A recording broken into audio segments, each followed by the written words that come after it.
Hello दोस्तों, कैसे आप लोग। आप सबका स्वागत है मेरे यूट्यूब चैनल गुफरान क्लासेस में। जैसा कि आप देख पा रहे हैं, ये हिंदी का पेपर है जो अभी अभी हुआ है बच्चों का, जो 2022 है। इसका कोड है 801 AB, जो आज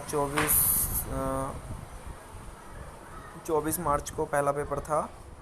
तो आप देख पा रहे हैं कि आपको हम पूरा पेपर दिखाएंगे ये।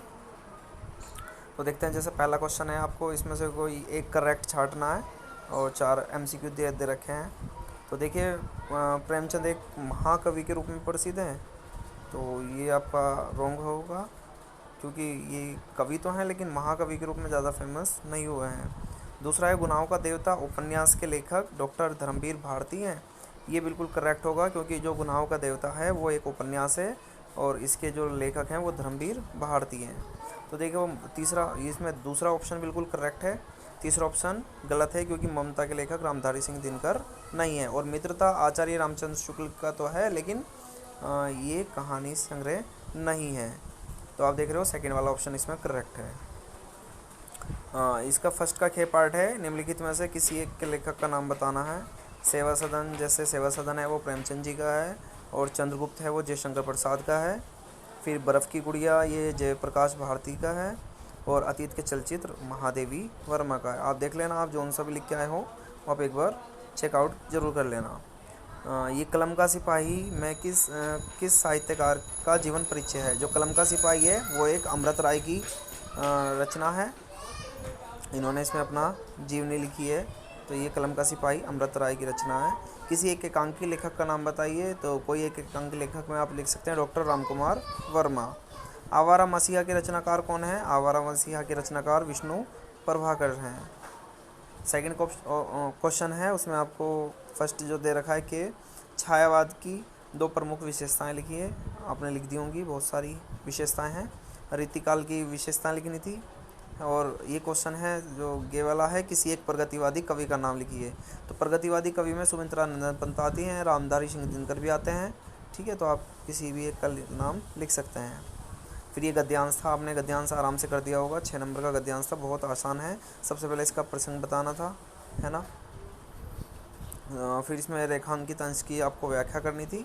और फिर इसमें एक क्वेश्चन दे रखा है, उपयुक्त गद्यांश में युवा पुरुष की संगति के संबंध में लेखक क्या बताता है। तो आपने वो भी अच्छे से कर दिया होगा। तो ऐसे ही सेकंड गद्यांश है, आपने जौन सा किया होगा वो देख लीजिए एक बार। और ये पेपर बहुत ही ज़्यादा आसान था, इसमें 30% सिलेबस भी कम किया हुआ है।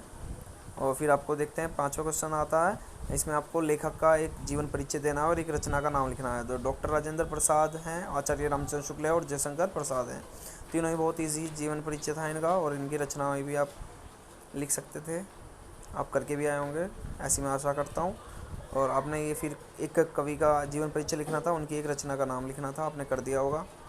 फिर ये आपको एक गद्यांश दे रखा है संस्कृत में, आपका इसको हिंदी में अनुवाद करना है। या आप ये नहीं करना चाहते तो आप जो श्लोक लिखा हुआ है उसका आप हिंदी अनुवाद कर दीजिए। फिर 7वां क्वेश्चन है, आपको दे रखा है कि एक श्लोक लिखना था जो इस पेपर में ना आया हुआ हो। और इसका सेकंड पार्ट है खे, जो इसमें आपको 2 प्रश्नों के उत्तर देने थे। और देख लीजिए, फिर ये रस छंद अलंकार हैं। यहाँ पर आपको ये दे रखे हैं उपसर्ग और प्रत्यय, आप आसानी से कर सकते हैं। समास विग्रह, समास आपको 2 समास थे और दोनों आपने कर दिए होंगे। 2 मतलब 4 समास से 4 में से आपको 2 करना था और उनका नाम भी लिखना था, आपने कर दिया होगा बिल्कुल। ये पेपर देख लीजिए, बहुत आसान है। तत्सम है, पर्यायवाची हैं, और फिर संधि विच्छेद। तो बहुत इजी पेपर आया है, इतना हार्ड पेपर नहीं था। आप इसमें लगभग 60 से 65 के आसपास नंबर लेके आ सकते हैं। तो आप देख रहे हो समस्या, यहाँ पे देख लो, ये क्या है, एक निबंध है। निबंध आपको दे रखा है, आपने निबंध तो खूब अच्छे से पढ़ रखे होंगे, इतने सारे निबंध होते हैं। जैसे आपको ये अगला क्वेश्चन है खंडकाव्य। तो खंडकाव्य हमारे यहाँ पे जो मुजफ्फरनगर ज़िले में है, तो वो मातृभूमि के लिए आपको प्रथम सर्ग का सारांश लिखना था, या फिर आप जो चंद्रशेखर आज़ाद हैं उनकी विशेषताएं बतानी थी, यानी कि उनका चरित्र चित्रण करना था। तो आपने दोनों में से एक क्वेश्चन करना था, आपको आपने अच्छे से कर दिया होगा। तो देख लीजिए, आपको ये पूरा पेपर आपको यहाँ पर हमारे चैनल पर आपको मिल जाएगा। हम इसको अपलोड कर रहे हैं। अगर आपको इसकी PDF चाहिए तो आप हमारे टेलीग्राम चैनल से जुड़ सकते हैं। और हाँ, अगर वीडियो आपको अच्छी लगी तो वीडियो को लाइक शेयर ज़रूर करें और चैनल को सब्सक्राइब करें। Thank you for this watching.